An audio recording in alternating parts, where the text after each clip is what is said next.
CA Neha Agarwal again welcomes you back to our channel iExamB, where you can prepare 50% faster. So our today's topic is again the SEBI versus PFRDA. इस video में हम दो चीजें बात करेंगे, दो चीजों की बात करेंगे। एक जो हमने जनरल स्ट्रीम में सब्जेक्ट्स देखे, accounts, finance, management, economics, costing, इन सब का हम लोगों के एग्जाम्स में कितना वेटेज है, सेबी में भी और पीएफआरडी में कितना वेटेज है, और क्या जैसे सिलेबस सेम है, क्या पिछले एग्जाम्स में कभी ऐसा हुआ है कि क्वेश्चंस भी सेम पूछे गए हो। तो इन दो चीजों के बारे में हम बात करेंगे। तो चलते हैं हम हमारे आज के टॉपिक पे, जिसमें सबसे पहले है कि इन सेबी और पीएफआरडीए में सारे जनरल स्ट्रीम के सब्जेक्ट्स का कितना वेटेज है। तो commerce and accountancy the most important subject for both the exam, SEBI और पीएफआरडीए में दोनों में ही बहुत ज्यादा रिलेवेंट है। दोनों में ही 20 से 25% का वेटेज दिया गया है, मतलब 10 से 12 क्वेश्चंस हमें दोनों में देखने को मिल सकते हैं। तो कॉमर्स और अकाउंटेंसी दोनों को के कॉन्सेप्ट को स्ट्रॉन्ग रखना, कहाँ से कैसे प्रिपेयर करना है, क्या चीजें प्रिपेयर करनी है, वो चीज मैं आपके लिए नेक्स्ट वीडियो में कवर अप करूंगी। बट इस वीडियो में मैं आपको बता रही हूँ कि commerce and accountancy is the core of general stream. फिर उसके बाद में फाइनेंस सेक्शन बात करें तो finance is again important in both SEBI and PFRDA. दोनों में ही 8 से 10 क्वेश्चंस पूछे गए हैं पिछले एग्जाम में। यहाँ पिछला एग्जाम मैंने उठाया 2022 सेबी का, और पीएफआरडीए का 2021 वाला उठाया। 2023 के एग्जैक्ट क्वेश्चंस अवेलेबल नहीं थे, बट 21 और 22 के सेबी के एग्जैक्ट क्वेश्चंस अवेलेबल थे, और उसी से ये डेटा को कलेक्ट किया गया, उसी से ये डेटा हमने बनाया है। Next, management is moderate, not so important. Management पूरा थियोरेटिकल है, तो इससे थियोरी के क्वेश्चंस आते हैं, बहुत ज्यादा रिलेवेंट नहीं है। 6 से 8 क्वेश्चंस हमें दोनों में देखने को मिलेंगे। Costing again not so relevant. पिछले एग्जाम में सेबी में पीएफआरडीए के कंपैरिजन में थोड़े बहुत ज्यादा क्वेश्चंस पूछे गए थे। पीएफआरडीए में तो 5 से 6 क्वेश्चंस पूछे गए थे, और सेबी में 6 से 8 क्वेश्चंस पूछे गए थे। तो दोनों में ही कॉस्टिंग बहुत ज्यादा रिलेवेंट नहीं है। फिर आगे चले तो companies act again not so relevant, इसमें से भी आपके थियोरेटिकल क्वेश्चंस आने वाले हैं, इसका भी बहुत ज्यादा रिलेवेंट नहीं है। इकोनॉमिक्स, जिसमें माइक्रो और मैक्रो दोनों इकोनॉमिक्स आती है, अगेन 15 to 20% का वेटेज रखते हैं। अब जो सिक्योरिटीज मार्केट का सेक्शन है, ओनली सेबी में रहेगा, पीएफआरडीए में नहीं रहेगा। वैसे ही पेंशन सेक्टर का जो सेक्शन है वो ओनली पीएफआरडीए में रहेगा, सेबी में नहीं रहेगा। इसका 15% का वेटेज दिया गया है। तो ये हमने बात की कौन से सब्जेक्ट को कितना वेटेज दिया है। तो अकॉर्डिंगली किस तरीके से प्लान आउट करना है कि हमारे सारे इंपॉर्टेंट टॉपिक्स हम कवर अप कर सके और हम इजीली क्रैक कर सके, इसलिए हमने ये वेटेज को देखा है, और इसी के अकॉर्डिंग हम हमारी स्ट्रैटेजी बनाएंगे। स्ट्रैटेजी क्या होनी चाहिए, कहाँ से कवर करना है, नोट्स कहाँ से मिलेंगे, सारे कॉन्सेप्ट कैसे क्लियर होंगे, कॉन्सेप्ट क्लियर है कि नहीं है, उससे रिलेटेड जो टेस्ट है वो कैसे मिलेंगे, ये सब मैं आपको नेक्स्ट वीडियो में लेकर आऊंगी। उससे पहले हम इन दोनों के एग्जाम के क्वेश्चंस को भी थोड़ा बहुत एनालाइज कर लेते हैं। हमने देखा सिलेबस सेम है 90%, ओनली सिक्योरिटीज मार्केट और पेंशन सेक्टर के अलावा बाकी सब कुछ सेम है। वेटेज भी ऑलमोस्ट सिमिलर है। तो हम देखेंगे कि पिछले एग्जाम्स में कई बार तो ये हुआ है क्वेश्चन भी सेम टू सेम पूछे गए हैं। तो जैसा मैंने पहले भी आपको सजेस्ट किया था, if you are preparing for SEBI then target for both. हमें सेबी के लिए भी और पीएफआरडीए दोनों के लिए प्रिपरेशन करनी है, because it is 2 in 1 offer. एक के लिए प्रिपेयर करो, दूसरा ऑटोमेटिकली तैयार हो जाएगा। तो भगवान ना करे अगर आप प्रिपरेशन कर रहे हो और एक एग्जाम क्लियर नहीं हुआ, तो दूसरी प्रोबेबिलिटी है आपके पास में कि दूसरा एग्जाम क्लियर हो जाएगा। और हमें पता है इनका ऑफर लेटर इतना, इनका पैकेज इतना अच्छा होता है, 1 से 1.5 लाख तो आराम से पर मंथ हमें मिलता है, जो पिछली बार नोटिफिकेशन आया था। और इन दोनों के ही नोटिफिकेशन एक्सपेक्ट किए जा रहे हैं कि 2025 में इनके नोटिफिकेशन रिलीज होने वाले हैं। But you know the competition is very high, तो इसके लिए हमें प्रिपरेशन भी अच्छी करने की बहुत ज्यादा जरूरत है। So do not wait for the notification, start preparing today only. आपके पास बहुत ज्यादा टाइम नहीं है। तो पहला एक क्वेश्चन जो हम बात कर रहे हैं यहाँ पे डेप्रिसिएशन की, जिसका ट्रीटमेंट कैश फ्लो और फंड फ्लो में कैसा होता है। तो दोनों ही एग्जाम में क्वेश्चन पूछा गया है, सेम, जस्ट लैंग्वेज को चेंज किया है। डेप्रिसिएशन का ट्रीटमेंट जैसे कि सेबी में पूछा गया था कि in the indirect method of preparing the cash flow statement depreciation का हम क्या करते हैं। तो डेप्रिसिएशन को हम नेट प्रॉफिट में ऐड बैक कर देते हैं because it is a non cash item. तो ये कैश फ्लो में ट्रीटमेंट था। और वही ऐसा ही क्वेश्चन पीएफआरडीए में पूछा गया।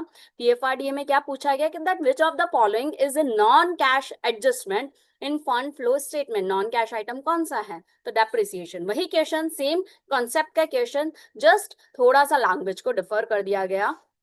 नेक्स्ट क्वेश्चन बात करें तो नेक्स्ट क्वेश्चन है accounting standard for PPE. Direct question same to same in both the exam. इसमें डायरेक्ट ये क्वेश्चन पूछा था कि PPE property plant and equipment से रिलेटेड हमारा अकाउंटिंग स्टैंडर्ड कौन सा है। तो it is Indian accounting standard 16। Same question PFRDA में भी पूछा गया कि कौन सा स्टैंडर्ड रिलेवेंट है, कौन सा standard property plant and equipment से रिलेटेड है। तो ए है 16। Next question, again same to same question, direct question in both the exams it was asked कि ABC का फुल फॉर्म क्या है। ABC का full form activity based costing है। तो ये कॉस्टिंग सेक्शन में से क्वेश्चन आया था।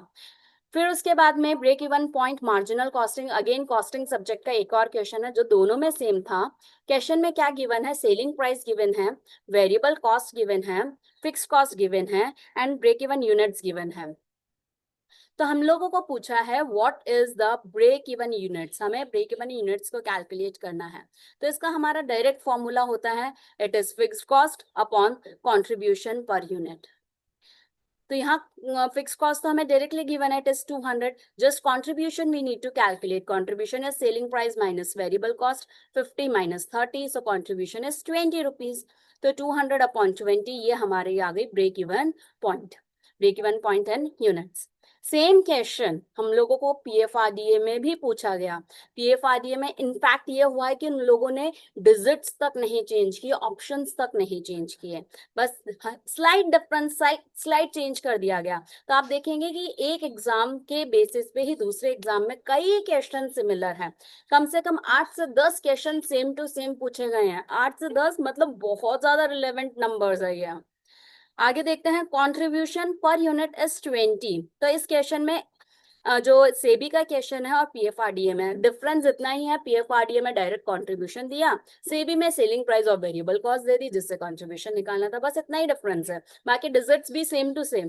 Contribution per unit 20, fixed cost 200, you have to calculate again the BP units। तो BP units fixed cost upon contribution per unit it is 10। तो direct हम लोगों ने कैलकुलेट कर लिया। नेक्स्ट क्वेश्चन कंपनीज एक्ट से है। कंपनीज एक्ट में कि एक साल में कितनी बोर्ड मीटिंग्स करानी मैंडेटरी होती है, तो it is 4।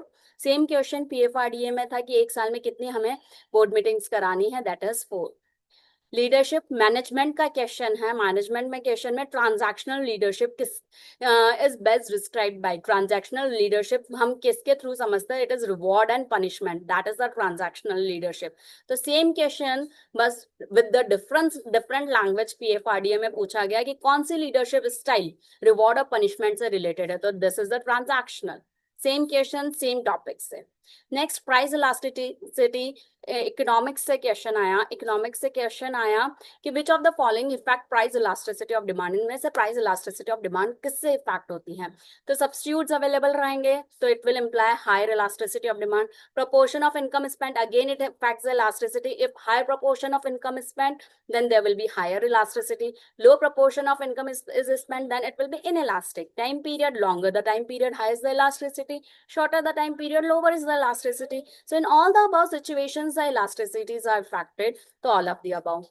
Same question, same topic का question, factors affecting elasticity of price elasticity of demand। PFRDA में भी पूछा गया कि ऐसे कौन सा फैक्टर है जिसकी वजह से price elasticity of demand high रहेगी।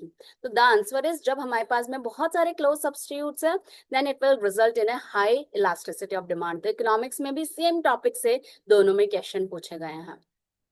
Next question is again from the economics, Phillips curve. Phillips curve जो है इन्फ्लेशन अनएम्प्लॉयमेंट का कर्व होता है, there is always an indirect relationship. तो इसी के बेस पे इनडायरेक्ट रिलेशनशिप पे दोनों में क्वेश्चन पूछा गया है। सेबी में क्वेश्चन पूछा गया according to Phillips curve a decrease in unemployment rate, तो इनवर्स रिलेशन रहता है, अनएम्प्लॉयमेंट रेट में डिक्रीज होगा तो इन्फ्लेशन इंक्रीज हो जाएगा। वही क्वेश्चन पीएफआरडीए में पूछा गया, बस लैंग्वेज चेंज है।